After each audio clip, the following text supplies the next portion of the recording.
ọ̀kan lára àwọn aṣojú ẹgbẹ́ wọn jáde ní kóòtù làbújá. Ẹ káàbọ̀ sórí ìkànnì PAVILION TV gbogbo ẹ̀yin olólùfẹ́ wa. Ìròyìn tó ń lọ òun la ní ká mú wá fún yín.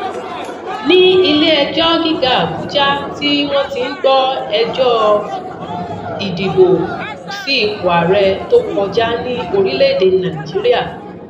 Níbẹ̀ ni àwọn ọmọ ẹgbẹ́ Labour Party ti tako ọ̀kan lára àwọn aṣojú ẹgbẹ́ wọn, èyí tó ń ṣe fractional chairman of Labour Party, ọ̀gbẹ́ni Lamidi Apapa, tí wọ́n sì lé e jáde ní ilé-ẹjọ́ lónìí.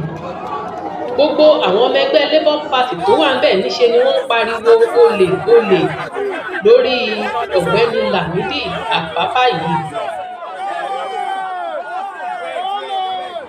tí ilé-ẹjọ́ sì pa á láṣẹ pé kí bàbá náà ó jáde kúrò ní ilé ibi tí wọ́n ti ń gbọ́ ẹjọ́.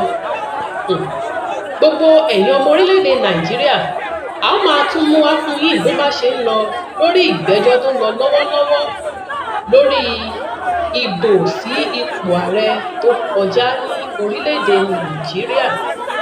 Ẹ ṣé tẹ̀ ń gbọ́ wa ní gbogbo ìgbà.